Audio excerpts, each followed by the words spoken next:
Now a verse. We're going to do a video on the moon in Taurus with the sun in Leo. But first, let's get into the music.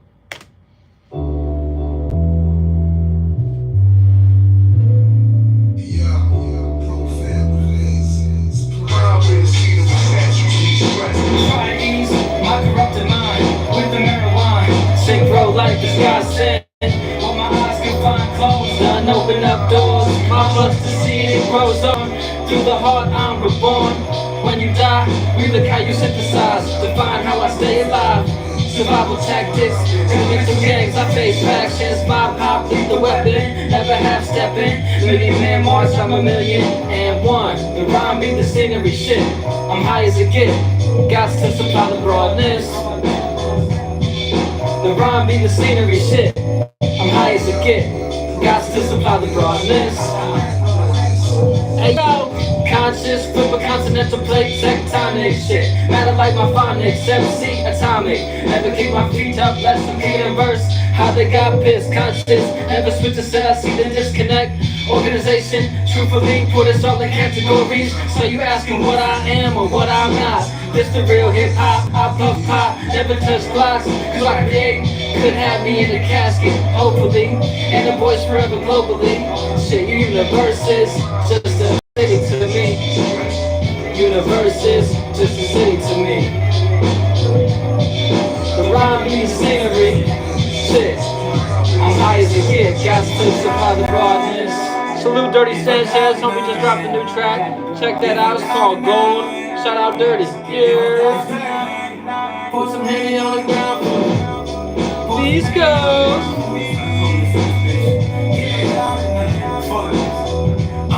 Building condos in my hood, the concepts are so destructive. The concept I cannot buck, you gotta counter the production. You pulling up to the function, you bucking fuck up my books way. Tell your bitch to go that way. I'm a one-way street, no ways to get around it. Beat up the box till I knock out. Times money, I ball till I clock out. Can't say nothing to me, I don't talk back unless the English included. And I ain't pulling up unless then you super exclusive. Ain't putting up with no more whack ass excuses. Like my own bitch type excluded. All these Asian rappers type executed. It's the 47 law. Off with the heads of state, overthrow the government, be the new mandate. Raise your hands if you care. Hey yo, private prisons is the new slave trade. Free my sons so they free my sons. It's free my mind like a free my son. I gotta free my sons. It ain't cleaning. Mickey told me it was all a dream. You can check this video out. I got a music video for this song as well. Check it out. You know what I'm saying?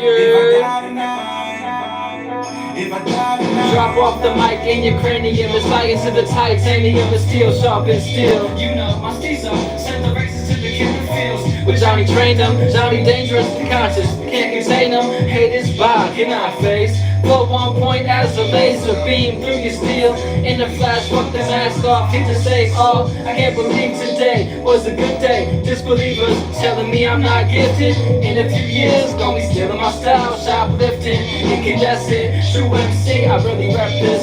All more till I see through perception. AK, my breath and words, 47. That's the defiance of the first step. You in the first step. Hold up, check. Can they grasp that? Can you grasp that? Can they grasp that?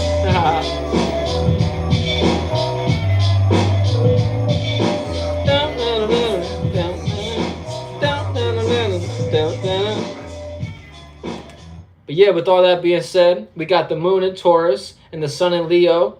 And with all that, you know what I'm saying, being said as well, this is a square. So the moon is squaring the sun right now. So we're in a learning process between our emotions and our actions. So we're feeling comfortable stabilizing, but we're also on the stage taking action with the sun in Leo. So essentially, we're learning to stabilize the vision or stabilize the stage, so to speak. And we also have the moon conjuncting Uranus, right? So at this point in time, we're going to be in the same space of our individuality, or being this lightning-like change, or being predictably unpredictable, so to speak, or in this rebellious nature. Because I'm saying Uranus is this rebellion, right? So essentially, to rebel, you have to find something to rebel and oppose against. So at this point in time, we're feeling comfortable stabilizing a rebellion, so to speak, And that rebellion is also on the stage, right? Based on the sun in Leo. So we're learning to stabilize a rebellion on stage. And we also have the moon squaring Venus, and we have the moon squaring Pluto as well, right? So with the Venus being in Leo, it's all about the value of our vision or our ways of seeing ourselves and things like that. You know what I'm saying? My stage is kind of getting funky. Hold up, let me get this right one time. But yeah. So like I say, Venus in Leo is essentially valuing the vision. And with the moon being in Taurus, we're stabilizing our emotions and things like that. So we're learning to stabilize our vision as well, that we value. And with also Pluto being in Aquarius, it's also a square to Taurus as well. So Pluto is all about a deep transformation or change, and the moon in Taurus, like I say, is being comfortable stabilizing or feeling uncomfortable stabilizing on that higher or lower octave. So essentially, we're learning to stabilize our transformation and what we're changing about our emotions, and also on the, I'm saying, larger scale, that Pluto energy, which is, like I said, deep transformation and change. So our emotions at this point in time, we have to learn to stabilize ourselves, even though we're going through this deep transformation or change. And we also have the moon trining Mercury, which Mercury just entered Virgo, right? And sooner not later, I think it's like the right beginning of August. Right in the beginning of August, we're gonna have a retrograde of Mercury as well. So at this point in time, it just entered Virgo. So the moon at this point in time is trining Mercury, right? So with this being said, we're having the gift to emotionalize our thoughts and bring our thoughts to reality, so to speak, based on them both being earth signs. So we're having the gift to utilize our emotions for our thoughts and think about how we actually feel about things, and that's the gift, so to speak. That 120-degree angle, which is a trine. Then moving forward, we also have the moon in conjuncting Lilith, right? And this in conjunction with Lilith is essentially misunderstanding our emotions that we want to relate. And based on us relating these emotions, it's putting us in our darkest moment. You know what I'm saying? We may misunderstand that based on, like I say, the moon is right on Uranus. So it's going to be this individuality that we're feeling comfortable with. And based on this individuality, essentially it's going to be difficult to relate, or a misunderstanding when you try to relate. And based on that relation, it's going to put you in a dark moment. And then moving forward, I'm going to go ahead and break down all the rising signs and what they're dealing with at this point in time. So essentially, Taurus rising, first house or ascendant, is dealing with stabilizing their personal affairs. So Taurus at this point in time is essentially stabilizing their individuality, is another way to look at it. And personal affairs could be like paying your own bills or feeling comfortable with your own personal self or your own personality at this point in time. And like I say, in all my previous videos, I'm going to say the same thing for the first house. Essentially, either you feel comfortable with oneself or you feel uncomfortable with your personal affairs and what you got going on in your personal life at this point in time. So essentially, whenever the moon's in your first house, you just have to accept what you got going on in your life. Moving forward, the Aries rising is having the Taurus in the second house. So essentially, you're stabilizing your values of a person, place, thing, or idea. So essentially, you're stabilizing your money and your funds at this point in time, is what the Aries got going on. And essentially, you have either an abundance of funds or value, you know what I'm saying, in oneself, or externally, you know what I'm saying, in your little box, or like in your bank account, you know what I'm saying, you got a whole bunch of funds, you know what I'm saying, racks flowing out the bank, you know what I'm saying, your cup is overflowing, so to speak, at this point in time, if you're the Aries rising on the higher octave, or if you're on that lower octave at this point in time, you need to see what you need to shed to actually put yourself on that higher octave, you know what I'm saying, to actually accumulate more funds and hold on to your money, so to speak. Moving forward, the Pisces rising is having the third house being in Taurus, and with the third house being in Taurus, it's a sextile for the Pisces. So the Pisces is seeing an opportunity to stabilize in their environment. So the Pisces is able to adapt personally to their own circumstance, situation, and their personal affairs. And with this being said, Taurus being in the third house, they're able to see what is actually stable to, you know what I'm saying, utilize or work with emotionally. Then moving forward, I'm saying to put out yourself on the higher or lower octave, you're essentially seeing that your environment is a stable environment on the higher octave, or on the lower octave, you're seeing what's unstable about your environment and what you actually need to shed to actually bring more stability to your communication style or your immediate spaces, so to speak. Then moving forward, the Aquarius rising is having the fourth house being in Taurus, right? And the fourth house being in Taurus is a square energy to the Aquarius, right? So they're stabilizing one's home at this point in time. And the Aquarius either feels stable in their home, you know, saying it's a stable table and they can actually put their food on it, you know, what I'm saying, and have a whole family meal that's actually beneficial, and on the higher octave it's harmonious. Or you're having a harmful home environment at this point in time, or things close to your heart, you feel unstable about them, and the lower octave. So essentially the Aquarius has to learn to be more stable within their home at this point in time to bring themselves to the higher octave.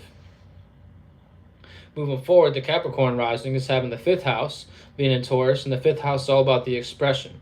So you're either feeling comfortable expressing stability at this point in time, or expressing how stable you actually are, I'm saying the higher octave, or the lower octave, you feel uncomfortable expressing oneself about what you got going on in the stability realm and things like that. Like the table that you're building is actually an unstable table, and to the point where you can't actually put nothing on the table to accumulate, or you're not bringing anything to the table, so to speak. When we talk about, like I'm saying, expressing oneself, it's a whole other thing when we talk about bringing things to the table in like a relationship, so to speak.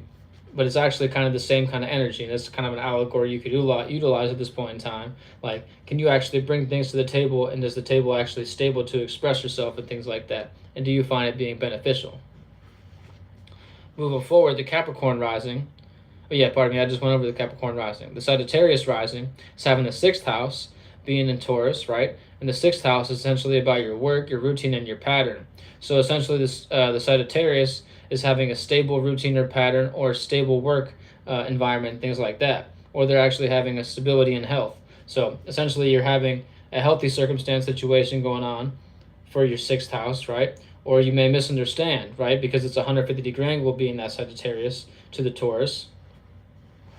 And you actually find yourself adapting to things that are actually non-beneficial, and you're adapting to other people's routine and pattern. You're not actually stabilizing your own, so to speak. And you actually want to get yourself on the higher octave. You want to see what is actually stable to be on a routine and pattern of.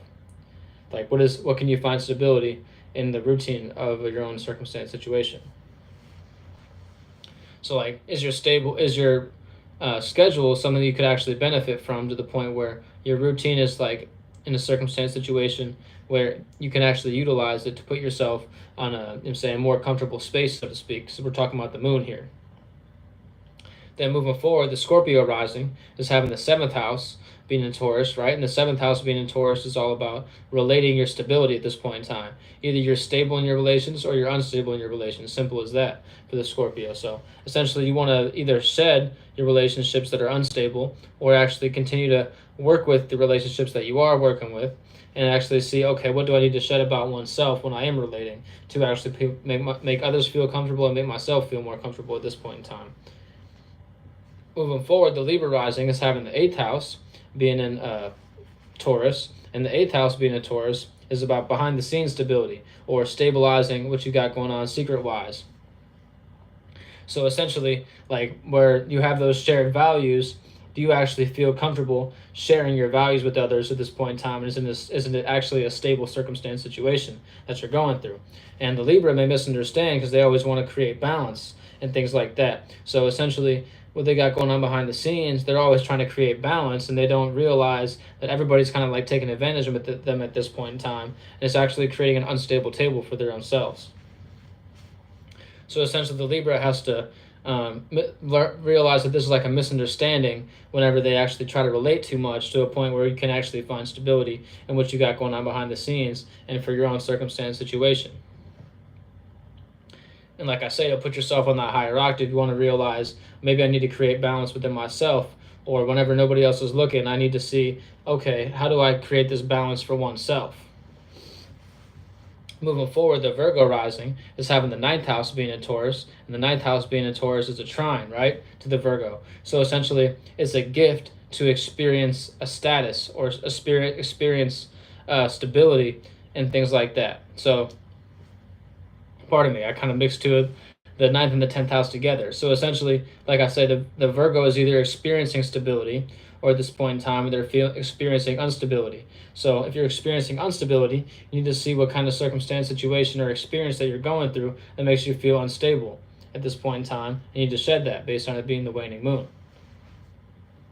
Moving forward, the Leo rising is having the 10th house being in Taurus. The 10th house in Taurus for the Leo is essentially stabilizing a status or stabilizing a career or your blueprint, because the 10th house is your career, blueprint, and what you're known for.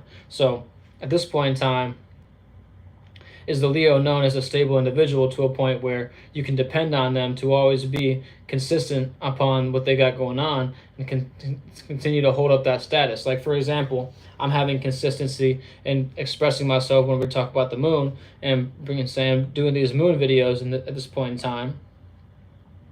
You know what I'm saying? And I also, you know what I'm saying, I went ahead and made the status tonight about, okay, we're going live at 11 o'clock tonight, and boom, you know what I'm saying? You caught me live at 11 o'clock in the evening tonight, you know what I'm saying? So essentially my status is stable at this point in time. And also, you can depend on me, you know what I'm saying, bring the astrology videos for y'all, and that's my status at this point in time.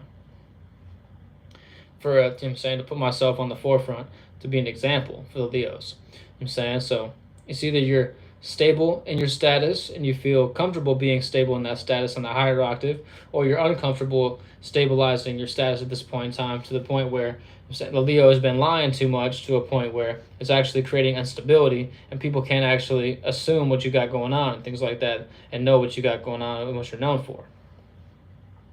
Moving forward, the Cancer rising is having the 11th house being in Taurus, and the 11th house for Cancer is a sextile to Taurus. So Cancer rising has Taurus in the 11th house, my fault. And essentially, it's that sextile, that 60-degree angle for the Cancer. So essentially, they're stabilizing their associates and seeing the opportunity to see what associates are stable or what group they want to be a part of that actually benefits their circumstance situation. And on the higher octaves, essentially, they feel comfortable in their group and they feel it's a stable group and they can continue to feel comfortable in that group. Or on the lower octave, this group is unstable and to the point where they always argue and things like that, and they can't actually get to feeling comfortable around each other to a point where they like you in a group that might get kicked out of the club, so to speak. You know what I'm saying? Y'all all in the club, you know what I'm saying? You think you're just going to have a good old time, and essentially the police getting called and everybody getting kicked out the club because the club done called the police on y'all, you know what I'm saying, because your group is unstable to a point where you like tear the club up. You know what I'm saying? And everything like that. You end up actually tearing the club up and then you get charges and all that. It's a non-beneficial circumstance situation. So essentially, if you're on that lower octave, you need to see what part of the group or what group you need to shed to actually put yourself on the higher octave, being that Cancer rising. And last but not least, the Gemini rising is having the 12th house being in Taurus, right? So essentially, you're stabilizing a dream at this point in time, or you find stability in this dream.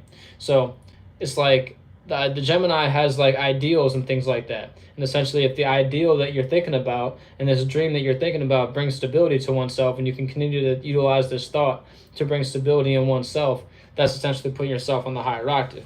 Or if whenever you think about your dream, you see it so far out to the point where you're never going to achieve it, that's that lower octave. So essentially, it's kind of all about being in that delusional optimism. You know what I'm saying? Shout out to, I think it's like Chav the Maverick, you know what I'm saying? That the homie that always watched The Peace Stealer, he always be talking about delusional optimism because he's a Pisces, you know what I'm saying, that 12th house sign. So essentially, you want to be able to find stability in your delusional optimism at this point in time, being the Gemini rising. Now that we got all the rising signs broken down and all the alignments broken down, we're just going to kind of kick game real quick. So kicking game to y'all is all about, you know what I'm saying, what kind of circumstance situation can you find stability in to actually be on the stage or put this vision to the forefront and actually find it being beneficial. Like, for example, if you're an entertainer and things like that, are the behind the scenes, the workers that actually set up the stage, so to speak, are they stable to a point where you like your roadies are always with you and things like that? They always, whenever you're in town, you know what I'm saying, they always want to work for you, so to speak. And you're like the performer that's on the stage, like, for example, I almost wanted to use Kanye for an example because he always has a very flamboyant, I guess you'd say, stage presence and things like that. But he's not always consistent, you know what I'm saying? I would say a more consistent performer would be, I guess kind of like shifting at this point in time. I wanted to say like Drake or Kendrick Lamar, you know what I'm saying? But for example, I would say a consistent stage performer for me would be like Ab Soul, for example. Ab Soul being on the forefront, you know what I'm saying? He always has to have these consistent people to actually tell him where he is on the stage and things like that, and how the stage is actually being set up to a point where he can actually benefit from it. You know what I'm saying? The homie got his vision impaired and things like that at a young age, so he always has to wear his shades, and he's like sensitive to the light.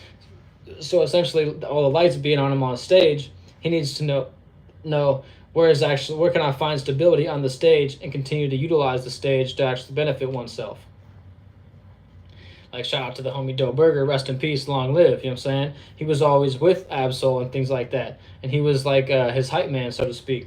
So that's a perfect example of an individual that brought stability to a performer that actually, you know what I'm saying, could help them stay on the stage in the right aspect to the point where they're actually seeing the correct light, so to speak. And that's essentially what this square is all about. Learning to find stability on the stage to a point where you can actually benefit from it and things of that nature. And keep in mind, like I say, the moon is conjuncting Uranus, so essentially you want to be in a circumstance situation where your rebellious nature is actually beneficial to the point where it can be seen on the stage. Your light could be bright, you know what I'm saying, and this bright light could actually be benefited from and things of that nature. But yeah, wrapping everything up, you know what I'm saying, thank y'all for listening to the music, and thank y'all for listening to the message and everything I have to say. I'm very grateful, and everything that I got to kick, you know what I'm saying, thank y'all for listening to the astrology, because it's the actual original science. Because if we didn't even have the sun, you know what I'm saying, we wouldn't even be able to see. We wouldn't even be able to bring things out of the ground and have a light like this, you know what I'm saying? So I wouldn't even be able to be on the stage without the sun. So I salute the sun, I salute all of y'all, you know what I'm saying? And support the movement you need to be in tune with, you know what I'm saying? My description, you know what I'm saying, y'all can tap in with all my aspects and all my circumstances, situations that apply to this channel as well. So yeah. Much love and peace if you believe in all that, you know what I'm saying? And salute. Holla back.